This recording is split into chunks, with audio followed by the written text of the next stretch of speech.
कर रहा था। तभी अचानक उसको फील होता है कि यहाँ पर जल्द ही दुश्मन का अटैक होने वाला है। ये जानती है उसके साथियों ने काफी ज्यादा पैनिक करना शुरू कर दिया था, क्योंकि वो लोग काफी ज्यादा डर गए थे कि आखिर यहाँ पर हम पर कौन सा दुश्मन अटैक करेगा। लेकिन यहाँ फैंग को थोड़ा बहुत अंदाजा जरूर था कि हमारा दुश्मन पानी के अंदर से आ रहा है, और इसी वजह से हम देखते हैं कि उसने कश्ती को हवा में उठा लिया था।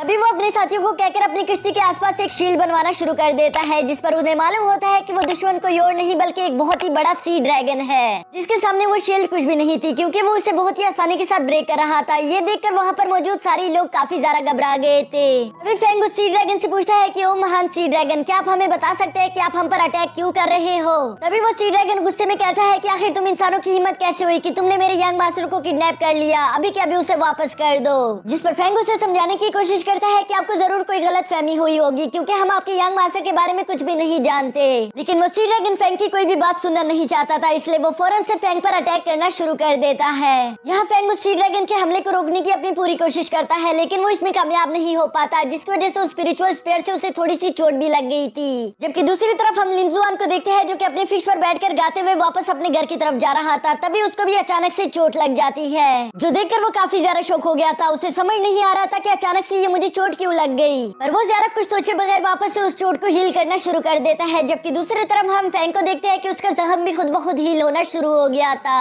तभी अचानक इन दोनों के सामने एक छोटी सी विंडो ओपन हो जाती है, जो कि इन दोनों को बताती है कि तुम दोनों अब दो जिस्म एक जान बन चुके हो। माना ये बात सुनने में काफी ज्यादा अजीब लग रही है, लेकिन यही बात सच है। अब ये दोनों पूरी तरह से कनेक्ट हो चुके हैं, जिसके बाद हम देखते हैं कि इन दोनों ने गलती से उस विंडो को टच कर लिया था, और इसी के बाद हम देखते हैं कि लिंजुआन अपनी जगह से टेलीपोर्ट होकर फौरन से फैंग के ऊपर आकर गिर जाता है। यहाँ वो फैंग को अपने सामने देखकर कहता है कि तुम, तभी उसको अपने पीछे सी ड्रैगन भी दिखाई दे देता है, जिसके बाद वो फौरन ही फैंग के पीछे छुपते हुए कहता है कि आखिर ये क्या बला है। जबकि वो सी ड्रैगन इन दोनों से कह रहा था, पहले तो तुम लोगों ने मेरे यंग मास्टर को किडनैप कर लिया और अब तुम लोगों ने मेरी भी बेइज्जती कर दी, मैं तुम दोनों को जिंदा नहीं छोड़ूंगा।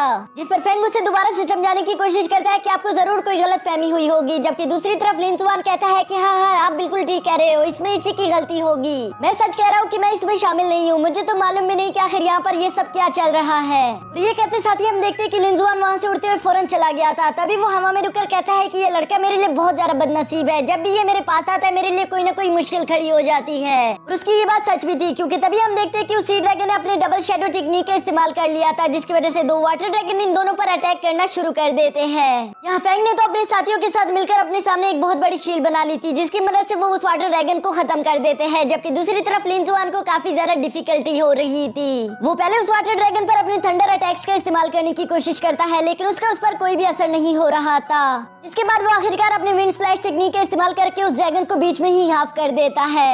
ये करते साथ ही लिंजुआन दोबारा से उस शिप पर आ गया था, लेकिन ये करने के बाद भी इन लोगों की प्रॉब्लम खत्म नहीं हुई, क्योंकि वो सी ड्रैगन दोबारा से इन पर अटैक करना शुरू कर देता है, जिसकी वजह से अब इन दोनों के पास ही कोई रास्ता नहीं बचता, और ये दोनों ही उस सी ड्रैगन के सामने आकर खड़े हो गए थे ताकि ये उसके साथ फाइट कर सके। अभी अचानक हम देखते हैं कि लिंजुआन की बॉडी से एनर्जी निकलकर फैंग की बॉडी में एब्जॉर्ब हो रही थी, जो देखकर ये दोनों ही काफी ज्यादा शॉक हो गए थे। इसी वजह से हम देखते हैं कि फैंग पहली दफा इतनी स्ट्रॉन्ग शील्ड बना पाया था कि उसने उस सी ड्रैगन को हवा में ही रोक दिया। और ये करते साथ ही वो लिंजुआन से कहता है कि अब तुम्हारी बारी, तुम्हें अपना सबसे ज्यादा स्ट्रॉन्गेस्ट अटैक करना होगा।